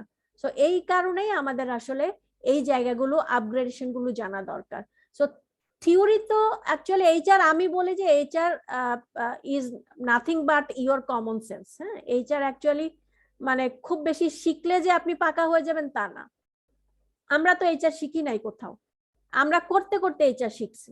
আমরা একদম মানে মাস্টার্স পাস করে আমরা ঢুকেছি, তখন থেকে ফাইল ভাঁজ করা থেকে শুরু করে আজকে যে স্ট্র্যাটেজিক্যাল এইচআর পর্যন্ত আমরা এই যে রাস্তাটা, এই রাস্তাটা কিন্তু আমরা শিখতে শিখতে আসছি। সো যার কারণে মানে এইচআর পুরোটাই আপনার কমন সেন্সের উপর ডিপেন্ড করবে, যে কোনো একটা প্রবলেম, কোনো একটা ইস্যু আসলে আপনি কিভাবে অর্গানাইজেশনের নিডটাকে অ্যানালাইসিস করে ভিশনারি হয়ে আপনি যে জায়গাটাকে টাচ করতে পারছেন অথবা একটা সলিউশন দিতে পারছেন। তো এই জায়গায় অ্যাকচুয়ালি আমাদেরকে অনেক বেশি স্মার্ট ওয়েতে কাজ করতে হবে। মানে ট্র্যাডিশনাল এইচআর দিয়ে এখন আর কিন্তু অর্গানাইজেশন লাভবান হবে না। সুতরাং আমরা যদি এইচআর এ কাজ করতে যাই তাহলে আমাদের স্মার্ট ওয়েতে কিভাবে মানে এইচআর অ্যাক্টিভিটিসকে রিপ্রেজেন্ট করা যায় অথবা অর্গানাইজেশনে ভিজিবল করা যায়, এই জায়গাগুলো শেখাটা আমাদের মানে জরুরি। এই যে জায়গাগুলো, এটাই আসলে কৌশলগত শিক্ষা বা স্ট্র্যাটেজিক্যাল এইচআর ম্যানেজমেন্ট যেটা বলে আর কি। হ্যাঁ, সো ইংলিশে হয়তো স্ট্র্যাটেজিক্যাল এইচআর ম্যানেজমেন্ট শুনতে অনেক খটোমটো মনে হলেও বেসিক্যালি এটা হচ্ছে মোর ইনটু আপনি কিভাবে নিজেকে অর্গানাইজেশনের প্রতি অ্যালাইন করতে পারছেন, অর্গানাইজেশনের চাওয়া পাওয়ার সাথে অ্যালাইন করতে পারছেন। সো এই জায়গাটাই আসলে শিখা। মানে শিখা বলতে আমি তো আর শিক্ষক না, আমি আমার এক্সপিরিয়েন্স থেকে আপনাদের সাথে শেয়ার করব। আপনার মূল্যবান এক্সপিরিয়েন্সই আমাদেরকে কাজে দিবে ম্যাডাম। তো আমি অ্যাকচুয়ালি প্রেফার করি হচ্ছে প্র্যাকটিক্যাল ইস্যু নিয়ে কথা বলতে, কারণ এইচআর থিওরির চেয়ে প্র্যাকটিক্যালটা হচ্ছে সবচেয়ে বেশি জরুরি। সো হোপ যে মানে আমি আমার জায়গা থেকে আমার এক্সপিরিয়েন্স থেকে কিছু হয়তো আপনাদের সাথে শেয়ার করতে পারবো, আপনারা আপনাদের এক্সপিরিয়েন্স থেকে শেয়ার করবেন। হ্যাঁ, সো যারা স্টুডেন্ট আছেন তারা হয়তো ভবিষ্যতে আপনারা কিভাবে নিজেদেরকে তৈরি করবেন, এইচআর প্রফেশনে আসতে গেলে আপনাদেরকে কিভাবে নিজেদের তৈরি করতে হবে। সো আপনারা অনেক বেশি একটু অ্যাডভান্স থাকলেন, আপনারা টিপিক্যাল এইচআর হয়ে ঢুকবেন না, আপনারা নিজেরা ইটসেলফ স্ট্র্যাটেজিক্যাল এইচআর হয়ে ঢুকবেন। ঠিক আছে? সো আমার মনে হয় যে আমরা একে অপরের কাছ থেকে শিখতে পারবো। আমারও অনেক কিছু আপনাদের কাছ থেকে শিখার আছে, কারণ অনেক কিছু পড়েছি অনেক আগে, করেছি অনেক আগে। সো আপনাদের কাছ থেকে শিখতে পারবো। কি অবস্থা বলেন, যারা ঘুমায় আছেন তারা বলেন কি অবস্থা? এটা একটা খুব ভালো সেশন হবে। না ম্যাডাম ঘুমায় নাই, শুনতেছি শুনতেছি আমরা। আচ্ছা, বুঝা গেছে?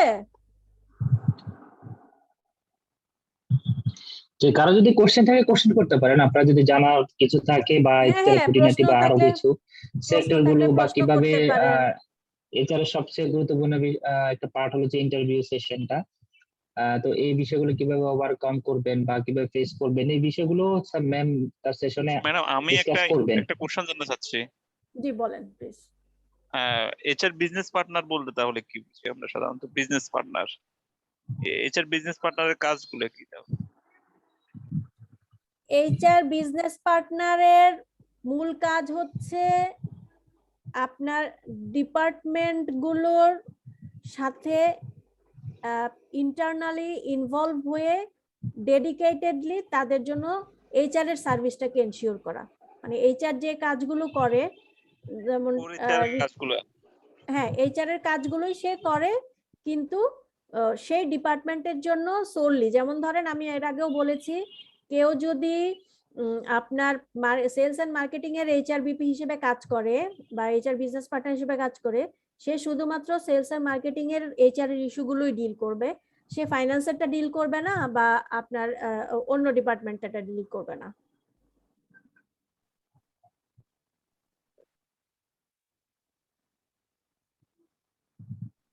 বুঝা গেছে? হ্যাঁ বুঝতে পারছি। জি, সো আপনার ধরেন আপনি যদি একজন এইচআর জেনারেলিস্ট হিসেবে কাজ করেন অথবা এইচআর অফিসার হিসেবে কাজ করেন অথবা এইচআর ম্যানেজার হিসেবে কাজ করেন, তখন আপনার হাতে 10টা ডিপার্টমেন্টের ইস্যু একসাথে আসে। কিন্তু এইচআর বিপি যদি হন, তখন আপনার হাতে যে ডিপার্টমেন্টের জন্য আপনি ডেডিকেটেড, আপনার হাতে শুধুমাত্র ওই ডিপার্টমেন্টের আপনি অ্যাডভোকেসি করবেন, পরামর্শ দিবেন, তাদের বিজনেস লিডারদেরকে ইনফরমেশন দিয়ে হেল্প করবেন, প্রবলেম সলভ করে দিবেন, এইচআর এর যে কাজগুলো আছে সেই কাজগুলো করার জন্য তাদেরকে অ্যাসিস্ট করবেন, ডিপার্টমেন্ট মানে সেন্ট্রাল যে এইচআর ডিপার্টমেন্ট আছে এটার সাথে লিংক করে দিবেন, এই তো এই কাজগুলো। বুঝতে পারছি ম্যাডাম, ধন্যবাদ। অসংখ্য ধন্যবাদ আপনাকে আপনার মূল্যবান সময় দেওয়ার জন্য। আশা করি সবাই বুঝতে পারছেন যে ম্যাম আসলে এইচআর এর ফুল যে স্ট্র্যাটেজিটা আছে সেটা কভার করে, পাশাপাশি এইচআর এর যে এরিয়া কিন্তু অনেক বিশাল। তো এক একটা পার্ট নিয়ে কাজ করলেও কোর্স করলেও আপনার 6 মাস 7 মাসও লেগে যেতে পারে। পিজিডি আছে এইচআর এর উপরে অনেকে করে, তারপরে পার্ট অনুযায়ী এখন কিন্তু এইচআর কোর্স হয়, যেমন কেপিআই, ইন্টারভিউ সেশন বা স্ট্র্যাটেজি, অ্যানালিটিক, এই বিষয়গুলো কিন্তু এখন আলাদা আলাদাও কিন্তু এইচআর এখন কোর্স হচ্ছে বা বিভিন্ন অর্গানাইজেশন কোর্স করাচ্ছে। তো আমরা এই সব বিষয়গুলোকে আপনাদেরকে বেসিক থেকে ইন্টারমিডিয়েট পর্যায়ে যে রুলস গুলো আছে এই জায়গাগুলো আমরা ক্লিয়ার করার চেষ্টা করবো আপনাদের। তো আপনারা আশা করি এই কোর্সে আমাদের সাথেই থাকবেন। তো আপনারা যারা ইন্টারেস্টেড, আমি কিন্তু লিংক দিয়ে দিয়েছি যেহেতু আপনাদের ইনবক্সে, আপনারা যারা লিংক গুলোতে ফর্মটি ফিল আপ করবেন বা হোয়াটসঅ্যাপ গ্রুপে জয়েন করবেন, আমরা কিন্তু তাদের সাথে কন্ট্যাক্ট করব। ইভেন আপনারা যেন কিছু শিখতে পারেন সেই ব্যবস্থাটা আসলে আমাদের এখান থেকে করার সর্বোচ্চ চেষ্টা থাকবে। তো যে যে আসলে সুযোগ সবসময় আসে না, আপনাকে যে অপরচুনিটি আছে অপরচুনিটি কিন্তু গ্রেট করতে হবে। কারণ হচ্ছে যে আপনি সময়ের জন্য যারা জবে এখন আছেন, জব করছেন, তারা কিন্তু তাদের সময় কিন্তু মূল্য অনেক বেশি, কারণ সারাদিন অফিস করার পরে আবার কোর্স করবেন, সেটাও কিন্তু দরকার আপনার লাইফে। আপনার আপনি যে জব করতেছেন বা আপনি যে আর্ন করছেন জব করে, সেই টাকা কিন্তু অনেক জায়গায় কিন্তু আপনি যে এক্সপেন্ড করতেছেন, কিন্তু নিজের লাইফের জন্য, ক্যারিয়ারের জন্য কয় টাকা খরচ করছেন এটা আপনি নিজেই আসলে জানবেন, এখন বুঝতে পারবেন যে আমি আমার ক্যারিয়ার ডেভেলপের জন্য আমি বছরে বা মাসে বা আমি প্রতি 6 মাসে কেমন এক্সপেন্স করতেছি আমার স্কিল ডেভেলপমেন্টের জন্য। বিকজ আপনি যদি স্কিল ডেভেলপমেন্ট করতে পারেন বা এখান থেকে যদি একটা কামও যদি আপনি এগিয়ে থাকেন, তাহলে অন্যান্য আপনার ডিপার্টমেন্ট অন্যান্য সবার থেকে আপনি এগিয়ে থাকবেন, আপনার প্রমোশনে আপনি দ্রুত প্রমোশনে যেতে পারবেন, এটা আমাদের বিশ্বাস। তো সেই জায়গা থেকে অনুরোধ থাকবে আপনারা ক্যারিয়ারের জন্য কিছুটা হলেও কিছু টাকা বা কিছু সময় আপনারা ব্যয় করুন।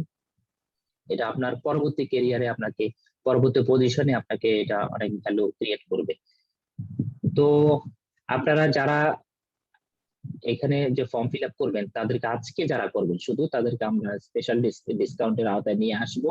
পাশাপাশি আপনি আপনার ফ্রেন্ড সার্কেল বা আপনার কলিগদেরকে আপনি রেফার করতে পারেন আমাদের এই কোর্সের জন্য।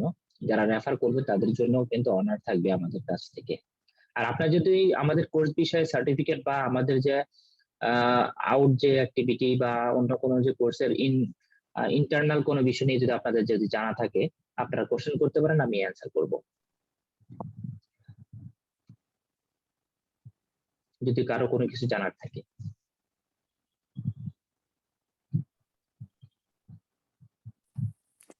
আচ্ছা, আমি ক্লাসের প্রথম টাইমে ছিলাম না, এটা ক্লাসটা কয়টা থেকে কয়টা পর্যন্ত হবে, উইকে কতদিন? আচ্ছা, এই কোর্সটি 2 মাসের কোর্স।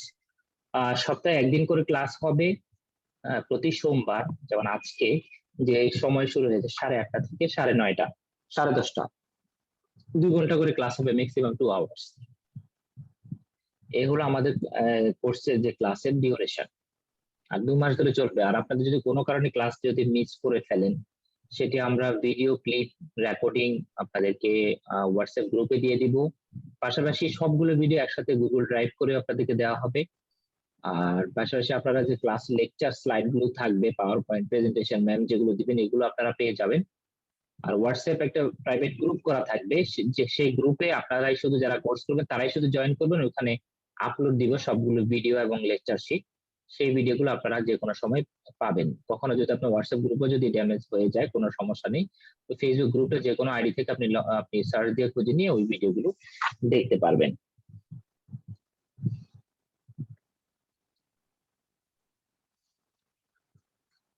জি, আর কারো যদি কোশ্চেন থাকে আমরা আর বেশি সময় নিব না, আর 2-1 মিনিটের মধ্যে আমরা শেষ করে দিতে চেষ্টা করব কোর্স আজকের এই সেশন। আমরা দেখতে চাচ্ছিলাম যে কি কি বিষয়ের উপর এখানে পড়ানো হবে, স্ট্র্যাটেজিক এসআরএম মানে কি কি টপিকস এর উপর লেকচার দেওয়া হবে। ম্যাম এতক্ষণ ডিসকাস করেছেন যে কোন কোন বিষয়গুলো ফোকাস করবেন, কোন কোন বিষয়গুলো আপনাদেরকে কভার করবে এইচআরে, এই বিষয়গুলো অলরেডি ডিসকাস করা হয়েছে। আর আপনারা যারা রেজিস্ট্রেশন করবে তাদেরকে আমরা কোর্স আউটলাইন দিয়ে দিব, কোর্স আউটলাইন আমরা পাঠিয়ে দিব, আমরা ম্যাডাম থেকে যখনই পাবো তার সাথে সাথে আমরা আপনাদের সাথে শেয়ার করব কোর্স আউটলাইনটা, কোর্স মডিউল। তো সো তখন দেখে নিতে পারবেন। অলরেডি শেয়ার করা আছে, ম্যাম আমাদেরকে শেয়ার করেছেন। আপনারা হোয়াটসঅ্যাপে নাম্বারে আমাদেরকে হোয়াটসঅ্যাপে বা যদি ফর্ম যদি ফিল আপ করে থাকেন তাহলে আমরা নিজেরা আপনার সাথে কন্ট্যাক্ট করবো, দেন তখন আমরা হোয়াটসঅ্যাপে আপনাদেরকে কোর্স মডিউলটা দিয়ে দিব, আপনারা দেখে নিতে পারবেন, এই সুযোগটা আছে। আর কোর্স আউটলাইনের বাইরেও যদি আপনার কোনো কিছু জানা থাকে যে আপনি এটা শিখতে চাচ্ছেন বা এটা আপনি জানেন না, সেই বিষয়টা ম্যাম তখন তাৎক্ষণিক ক্লাসে আপনাদেরকে ক্লিয়ার করার চেষ্টা করবে।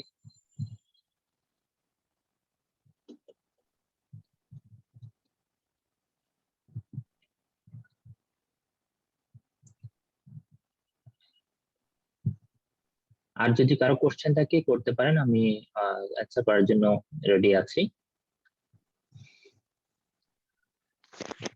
জি, আমি একটা জিনিস জানতে চাচ্ছিলাম, কোর্সটা কি শুধু আপু একলাই কন্ডাক্ট করবেন না আর কোনো ইনস্ট্রাক্টর থাকবেন? স্পেশালি মেহবুব স্যার ম্যাডাম কি একাই কভার করবেন, অ্যাপিয়ার করবেন? ম্যাডাম একাই কভার করবে, আমাদের ম্যাডাম একাই কভার করবেন ফুল কোর্সটা, 8টা ক্লাস, কিছু প্রবলেম হবে না, একাই উনি কভার করবেন ফুল মডিউলটা, উনি একাই কভার করলে আপনাদের জন্য সুবিধা যে একজন ট্রেনার থেকে সবগুলো যে রুলস বা এগুলো আপনি জানতে পারবেন, তাহলে একটা ট্রেক থাকবে আপনার শেখার মধ্যে, যে সেই জায়গা থেকে আমরা একটা কোর্স একজন ট্রেনারকে দিয়েই কন্ডাক্ট করার ট্রাই করি। 6 মান্থের কোর্স হলে তখন আমরা ট্রেনার 3জন ট্রেনারকে দিয়ে আমরা তখন কভার করি। যেমন আমাদের কিছু বড় কোর্স আছে যেগুলো যে ভিক্টিমোলজি বা logistic support, supply chain management, এই কোর্সগুলোতে আমরা আগে 3জন-4জন ট্রেনার করে করতাম, কিন্তু যখন 2 মান্থের কোর্স গুলো থাকে তখন ওগুলো আমরা একজন করেই করি, কারণ একাই পসিবল।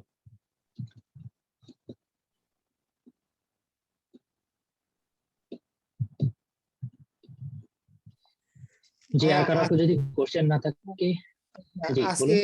ফর্ম ফিল আপ করে ভর্তির প্রসিডিউরটা কমপ্লিট করা যায়, তাহলে ডিসকাউন্ট দেওয়ার পরে ফিটা কেমন আসবে ভাইয়া, এটা একটু জানতে চাই। জি, এটা আপনাদেরকে পার্সোনালি আমরা আপনারা ফর্ম যদি ফিল আপ করেছেন, যখন কল দেওয়া হবে তখন পার্সোনালি আপনাদেরকে আমরা জানিয়ে দিব আপনি কত % ডিসকাউন্টের আওতায় করবেন। তবে সর্বোচ্চটা আপনার দেওয়ার ট্রাই করবো। আজকে যারা ফর্ম ফিল আপ করবে তাদেরকে, অন্যান্য যারা পরে ভর্তি হবে বা হবে তাদের থেকে আপনারা এক্সট্রা ডিসকাউন্ট পাবেন। তো সো ফর্মটা ফিল আপ করে নেন, আর কালকে যখন আপনাদের কাছে ফোন যাবে, যদি আপনার ফর্মটা ফিল আপ করে থাকেন তাহলে অবশ্যই কালকে আপনাদের কাছে কল যাবে, কলে আপনারা রেসপন্স করলে তখন আমরা আপনাদের কমিউনিকেট করে আপনাদেরকে সর্বোচ্চটা আমরা দেওয়ার ট্রাই করবো। আর পাশাপাশি যদি আপনি কাউকে রেফার করেন বা আপনাদের যদি কোনো ফ্রেন্ডশিপ করতে চায়, সেই জায়গায় আপনিও ডিসকাউন্ট পাবেন, এবং আপনার যে রেফার করে তাকে নিয়ে আসবেন সেও ডিসকাউন্ট পাবে।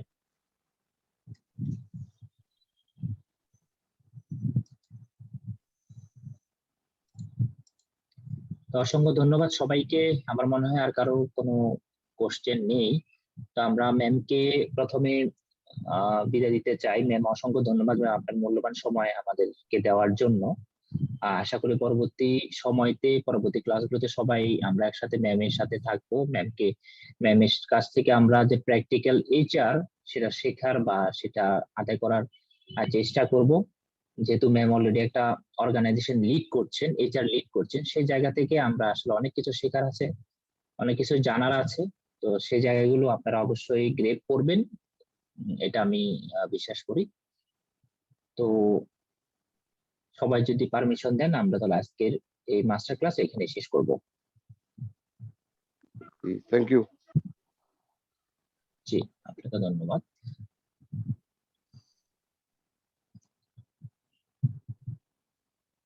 ম্যাম অসংখ্য ধন্যবাদ আপনাকে আবারও, যারা এতক্ষণ কষ্ট করে আমাদের সাথে ছিলেন সবাইকে অসংখ্য ধন্যবাদ। তো সবার কাছে বিদায় নিয়ে এবং পরবর্তী ক্লাসে দেখা হবে এই আশা নিয়ে আমরা আজকেই এই মাস্টার ক্লাস আমরা এখানে শেষ করছি। আসসালামু আলাইকুম।